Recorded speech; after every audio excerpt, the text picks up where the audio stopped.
Siguro mas maganda pakinggan na natin. Ano ba tayo?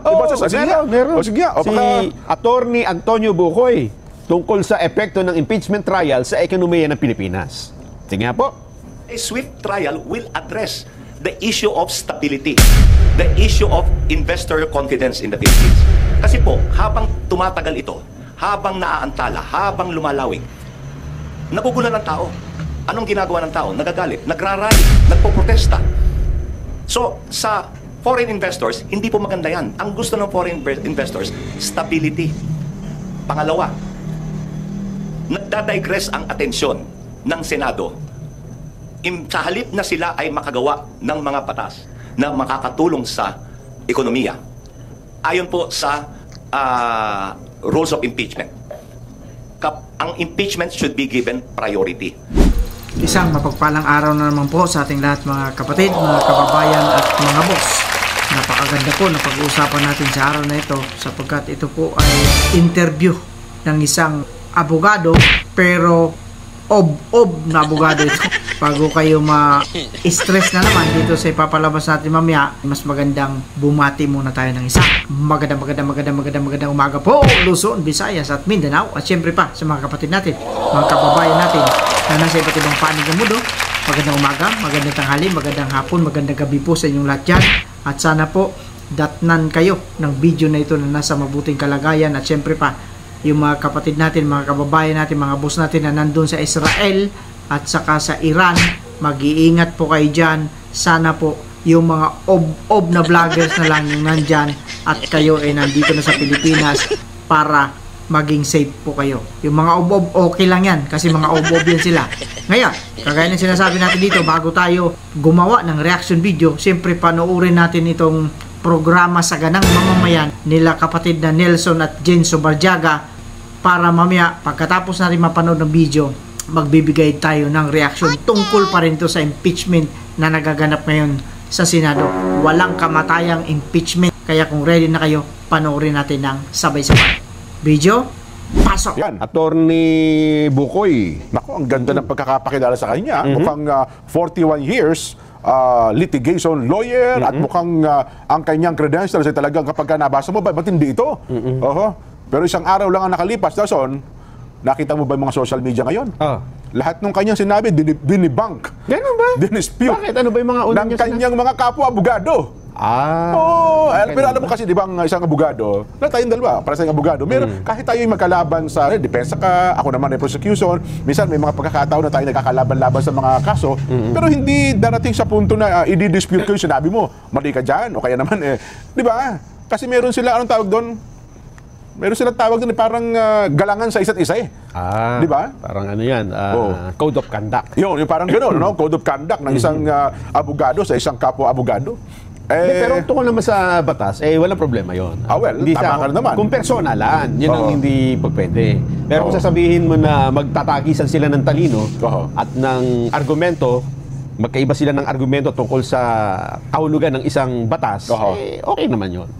Dito sa isang abogado, hindi mo na maalis yun. Hindi mo maalis. Kasi kung 4 na pong abogado ang kausap mo, magtanong ka ng isang batas, meron din pong 4 na pong, malamang 30 pa nga Sobra pa. Ang problema ay yung ginawa ni dating attorney, Larry Gadon.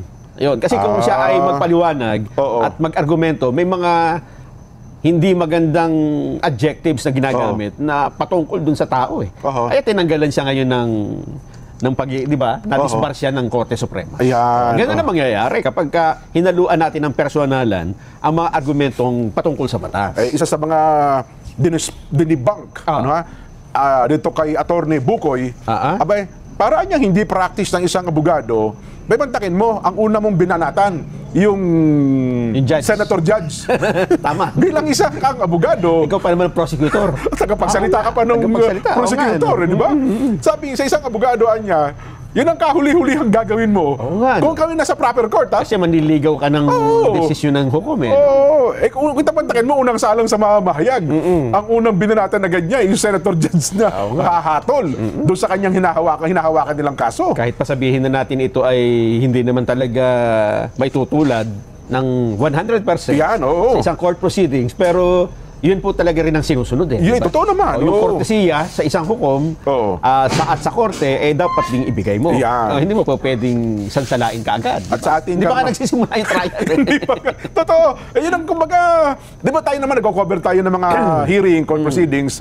Minsan ang abogado, kung hindi mo gusto, mag-file ka ng petition para sa inhibition ng isang judge. O kaya, Oo. pwede mong mag-file ng motion for kung ano man. Oh, Diba? inhibit siya sapagkat sa tingin mo bilang isang abogado ay impartial ang judge na ito. Pero para banatan mo siya sa media at sa isang ganitong pampublikong pamamahayag, mukhang hindi niya practice. Out of line. Oho. Sabi ng DOTR, ayon sa Department of Transportation, Oo. ay ano yan, kolorum. Ha? Wala kang linya. Bakit ka pumapasok dyan? Kagaya ng taxi na nandun sa airport na niningi na napakamahal, sila pala lahat dun walang kolorum pala sila. Out of line pala. At ang laki ng multa nun pag sinabi kang kolorum ka. Di ba? At pangit naman sa isang abogado na maging kolorum. Yun na Diba? nga. Oo. Hindi kasi ang isa sa mga puntos din na binabanggit doon, may mantakinwa niya. Ikaw ay tagapagsalita ng prosecution panel. Parang hinatulan mo na kaagad yung isang senator judge. Ang unang hatol mo mali yan. Labag sa konstitusyon yan. Di ba? Di ko lang po alam ha.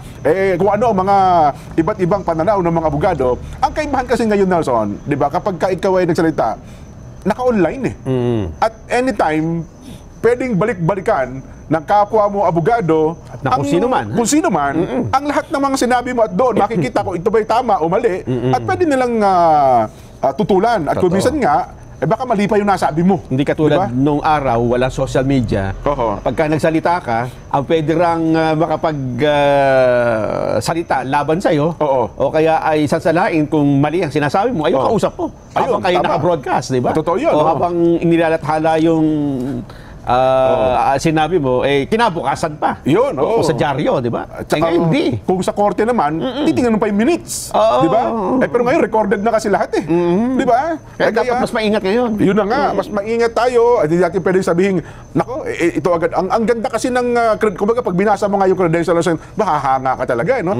Pero ngayon nga, mukhang pag tinignan mo yung mga komento sa kanya, mukhang marami ding puna. Ewan ko lang, kung ang mga tumingin naman, baka meron din namang kaparehas niya ng linyada. Ito pa nga Diba? ha? Oo. Meron pa siyang isang banat dyan na marami rin ang tumaas ang kilay. Ba? Yung iba, nagtaas pa ng paa habang kumakain ha? Yung ibang araw ata, naglaglag sa hagdan Nalagdag. Iba, natiwarik pa sa upuan Sino yan? Si Atty. Si Bukoy Atty. Bukoy pa rin. Aba, ganon? Alam mo ba nang sabi niya na makatutulong sa ekonomiya ang mabilis na paglilitis ng impeachment case ni VP Inday Sara. Ganyan. Ibig sabihin, gaganda ang buhay ng mga Pilipino. Oo. Ang ibig sabihin nito, kasi gaganda ang ekonomiya, Oo. magmumura mga presyo ng bilihin. Ha? Ganon. Hindi, parang ano ata, parang reaction niya ata yan sa pahayag ng isang business community. Oo. Business group ata yan. Oo. Well, kung ano na naging pahayag, kasi nang ayunan niya, mukhang para sa kanya, ay tama yung statement na yun. At hindi pa ito, ha? Oo. Ang sabi niya, siguro mas maganda pakinggan na natin. Ano ba tayo? Oo, Boses? Sige nga. meron. O, sige nga. O, Si baka- Attorney Antonio Bukoy tungkol sa epekto ng impeachment trial sa ekonomiya ng Pilipinas. Sige nga po. A swift trial will address the issue of stability, the issue of investor confidence in the Philippines. Kasi po, habang tumatagal ito, habang naaantala, habang lumalawig, nagugulan ng tao. Anong ginagawa ng tao? Nagagalit, nagrarally, nagpoprotesta. So, sa foreign investors, hindi po maganda yan. Ang gusto ng foreign investors, stability. Pangalawa, nagdadigress ang atensyon ng Senado.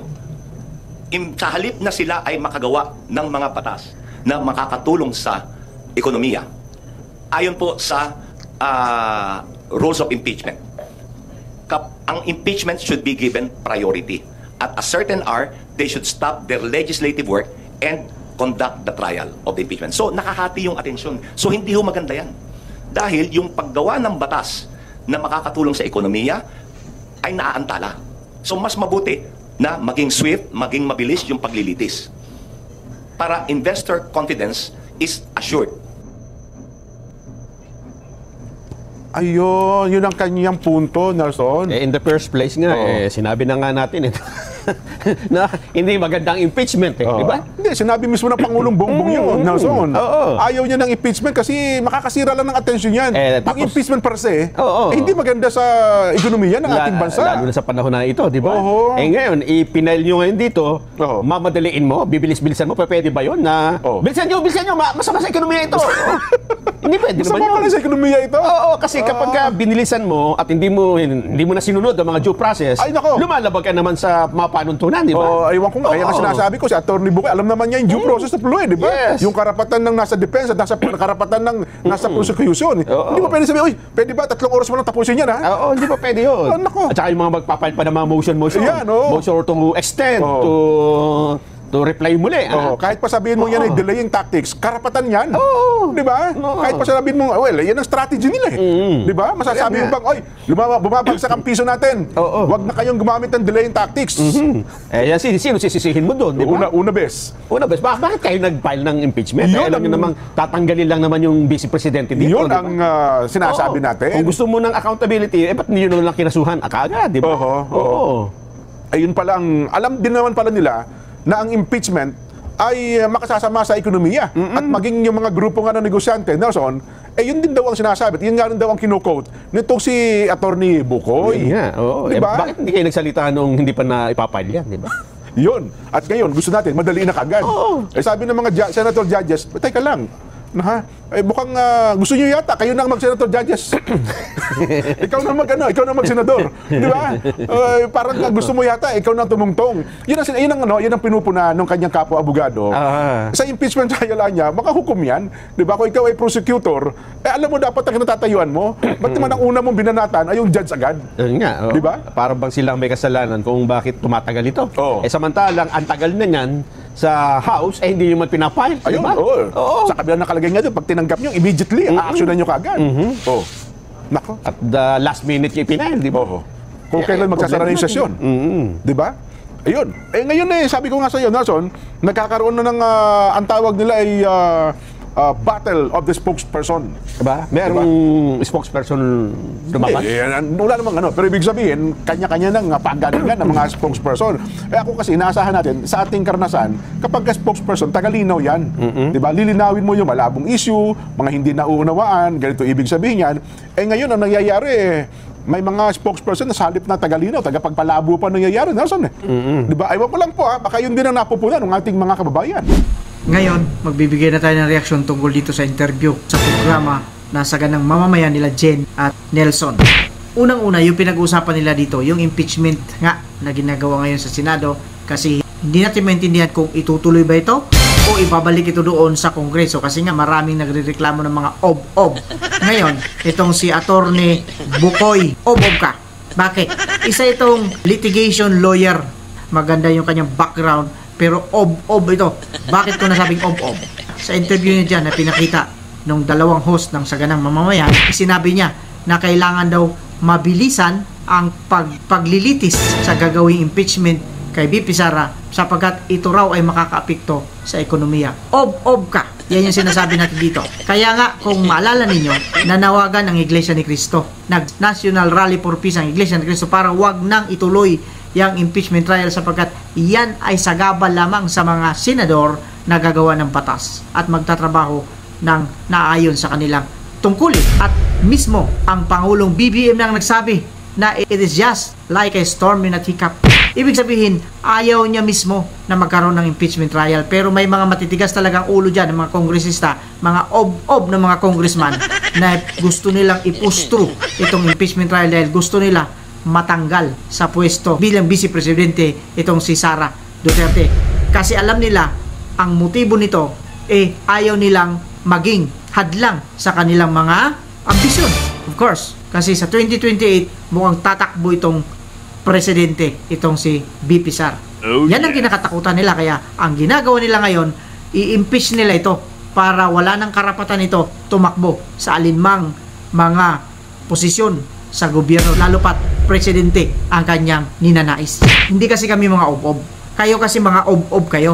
Kaya iniisip ninyo, puro na lang pansarili ninyong kapakanan. Isa pa itong si Atty. Bukoy na isa ring ob-ob. Napansin ninyo, sabi nung dalawa, dapat siya na lang yung naging senador judge. Kasi ngayon pa lang, siya yung nasa prosecution. Nabubulo na naman ako pag ganito ang pinag-uusapan natin. Nasa prosecution panel, itong si Bokoy, pero tinitira niya na yung mga senator judges na magiging hurado sa gagawing impeachment trial. Anyari dito sa mga tao na ito? Lumalabas sa mga kaububan nito.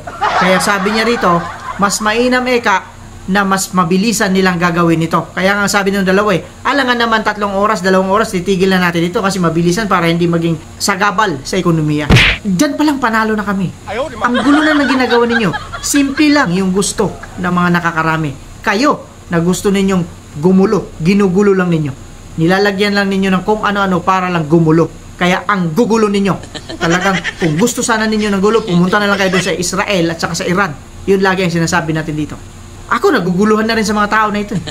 18 na nga yung ayaw na ipagpatuloy yung impeachment proceedings. Pero itong 5 na mga ob-ob ng mga senador, gusto nila magpatuloy at may mga ob-ob pa na mga kabataan ko na nagrally sa harap ng Senado. O dyan na kayo tumira, wag na kayo umalis dyan. Magpatayo na kayo ng bahay ninyo dyan. Dapat 24 hours, 24/7, nandyan kayo, mga ob-ob kayo. Na dapat sana nag-aaral kayo. Ito na ba yung sinasabi ninyo bagong Pilipinas? Mga vlogger, sagutin ninyo ako, mga ob-ob kayo. Kung hindi niyo ako masagot, suntukan na lang tayo, mga ob-ob. Pasensya na po ha, ito lang talaga yung masasabi ko rito. Kaya gusto ko lang magpasalamat siyempre sa mga viewers natin, mga subscribers natin, mga ate at kuya, nanay, tatay, lolo't lola. Maraming salamat po sa patuloy na suporta ninyo. Mag-comment lang po kayo dyan. At kung hindi ko kayo ma-reply, pagpasensyahan nyo na po si Boss Ray. With that, kagaya na sinasabi natin dito, mag-iingat tayong lahat. Pwera lang sa mga taong ob-ob.